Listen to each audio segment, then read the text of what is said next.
What's going on, beautiful people? Just saw the beautiful solar eclipse down here in south of Ottawa, Canada.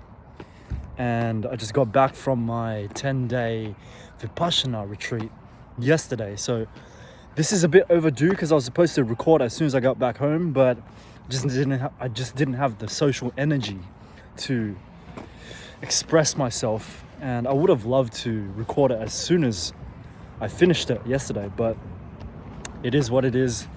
And to be quite honest, my self-esteem was a bit low because my skin was messed up. Still is. You can see this right now. This is from the healing of a cold sore. And I actually, for the first day 2 to day 5, I actually just got demolished from all angles, bombarded from all angles by cold sores, by eczema, by psoriasis. I had diarrhea.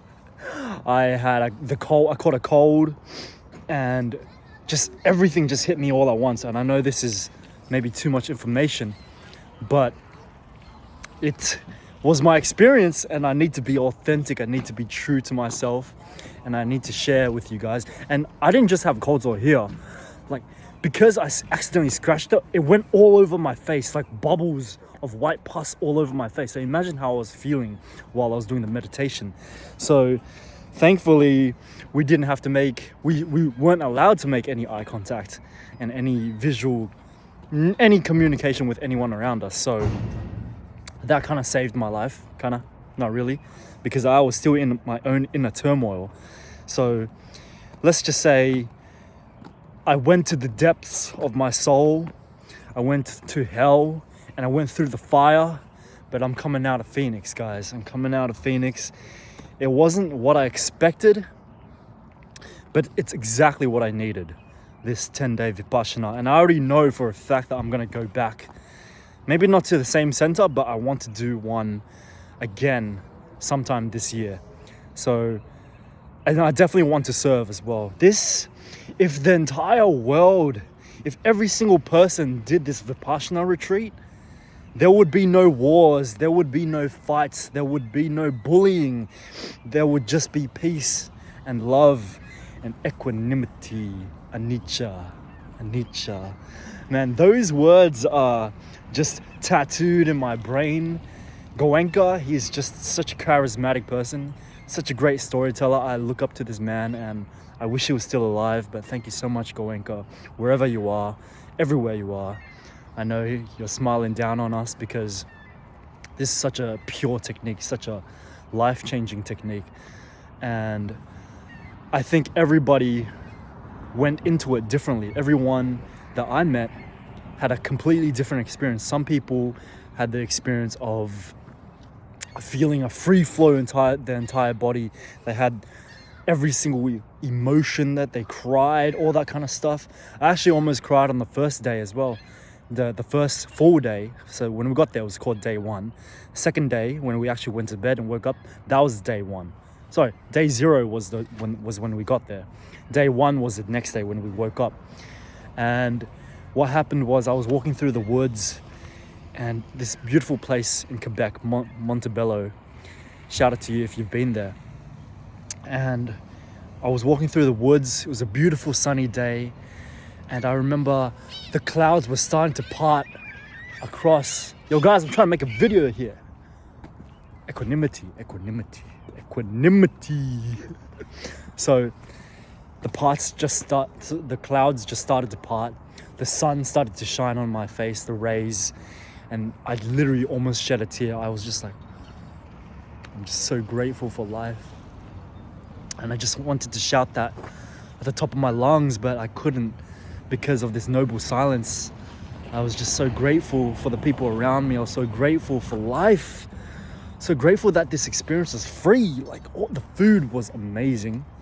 I'm kind of just going all over the place, guys, right now. I'm just letting this stream of consciousness speak out of me, and I'm speaking my truth as much as I can.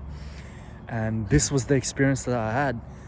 The weather, I never talk about the weather because, we all know that talking about the weather is a bad thing. But this time, I needed to.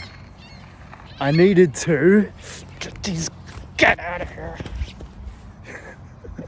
I needed to. I just chased the birds away.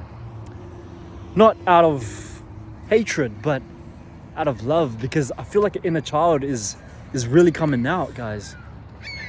Thanks to this Vipassana. And also what happened on top of that was, so the weather, going back to the weather, the first 6 days, beautiful sunny days, 5 out of those 6 days were pure blue light, no clouds, no nothing. And just imagine walking through the woods like that. It's so beautiful. On the 7th day, it's pure white clouds, just much colder, no sun, you couldn't see any blue. And then on the 7th night, that's when we finished the last meditation, and we walked out, and I saw snowflakes just piling down, and I was just so free, because I'm an Australian boy born and raised in Australia, so we don't have any snow down there. So when I saw the snow here, I was just like liberated, and I was just like a child again. I stood out there, and everyone went to go sleep already, but I just stood there in the snow for at least half an hour. I was just like putting my tongue out to like lick the snowflakes and like catch the snowflakes in my mouth. I was just living my best life. And then the next day, there was at least like 20 centimeters of snow. So it was a winter wonderland. And I'd never seen so much snow in my life. So imagine waking up to that on day 8. And it snowed all the way through to day 9. And it was just so magical. I remember having breakfast that day. And I actually woke up late that day, because for a lot of the nights from day 5 to day 10, I couldn't sleep till 2-3 a.m. And you got to wake up at 4 a.m. So I actually missed the morning meditation from 4:30 to 6:30 a.m. 5 days in a row. And at first I was shaming myself. I'm like, yo, what a waste of my time. But then I was like, no, anicca. This is exactly where I'm meant to be right now. And I just got to make do with what I have left. So with the rest of the day, I did a strong determination with Aratana. And I just, even when it wasn't in part of the group meditation, even though it was me meditating in the 1.5 hour space, I did a strong meditation, and that took it to the next level. But going back to this idea of that snow, seeing that snow on the first day where it was like 20 centimeters, I was having breakfast. And when you're having breakfast, you're not allowed to talk to anyone. So it was just pure silence. I chose a seat right in front of one of the windows, and I had the chance to just eat my oats. And before I even ate the oats, I just thought about the oats. And I remember from the book How to Eat by Thich Nhat Hanh, which is a life-changing book, it talks about how when you look at your food, you should think about the rain that went into the food. Think about the sun's rays that went into the food. Think about the clouds. So even in your mug of tea, even in your cup of coffee, there are clouds in there.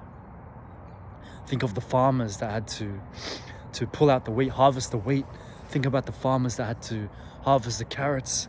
Think about yourself for earning the money to buy that food from the grocery store. So that made the food taste that much better. And I was just there with my bowl of oats, and they had this amazing kind of stew, like apple, cinnamon and fruit stew that you put on top of the oats. It was amazing. And I just slathered that on, had that bowl in my hands, warming my hands in the cold winter's morning. And I was just watching the snow continue to pile up and up and up and up, and I was just so peaceful in my life, with all my skin all messed up and stuff. Like, this is nothing. If you think this is bad, you should have seen literally 5 days ago. It was, you don't even wanna. Nah, I'm not gonna put you through that. I wanted to take some photos, but you're not allowed to take any photos with any phones. But I'm gonna make another video soon to talk about the tips and some hints and advice for people that do want to do a 10-day meditation retreat for the first time, because I wish I had the video I did watch some videos and they did give some good advice, but there's always more advice to give, right, from different perspectives. So I'm gonna make that video. Today I just wanted to put something out there to share with the world that I am safe, I'm happy, I'm not having to look at that. Ew. I can barely open my mouth, yo, because that's how much, one of those like, why so serious? Like it feels like one of those cuts. Like I had it on both sides, so it's much better now. This side is almost fully gone now, and this one's like really peeling off now. But man, guys, I went on a journey. I went on a journey through hell and back. Literally, diarrhea, cold, freaking. Well, I swear to God, I counted one day. I chucked like 7 shits. So imagine just sitting there in your meditation hall, and every 2 minutes you hear your stomach grumbling. So you're annoying everyone around you. So you have to go outside and chuck a shit. And I had like 2 lucid dreams as well in the first 2 days. It was just amazing detox. Just, again, not what I expected, but exactly what I needed. And I really recommend you, if you're watching this video and you're thinking, should I do it? Should I not? Do it. Do it. Do yourself a favor. Do your world a favor, because you're going to save the world by doing this Vipassana retreat. I'm telling you, it's life-changing, because you just become less reactive. My asthma came back as well. So yeah, I had like 5 ailments: diarrhea, asthma attacks, what's it called?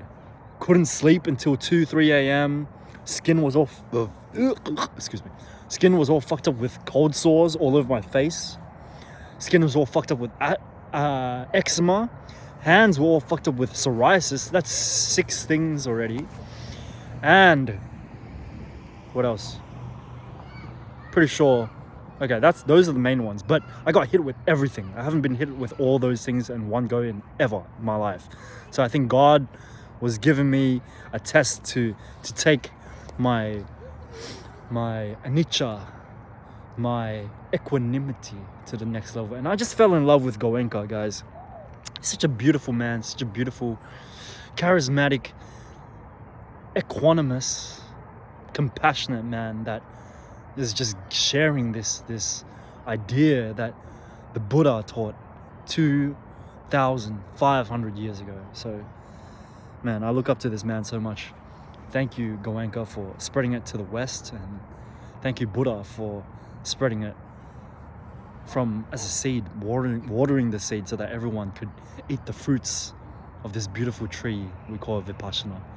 So guys, I'm going to end it here right now, and I'm definitely going to make another video to talk about the tips and advice I would give to newcomers. Anyways, thanks for watching this video, guys. There's a long time coming, and I don't know if I got everything out, but that's kind of what the experience I kind of went through. And again, got to see bloody chipmunks. It was, every single day had a different magical theme to it. So I know it's going to be the same for you in a different way, in the sense where it's going to be magical for you, and it's also going to be very painful for you as well. So it's no walk in the park, that's for sure. It's the farthest thing from it. If anything, it was probably one of the hardest things I've ever done in my life. Almost that, next to my 12-day water fast. But this is probably second, pretty up there. Anyways, I'm definitely going to do it again. Definitely going to serve, and definitely going to continue to share with you guys my story. Have a lovely day, guys. Peace.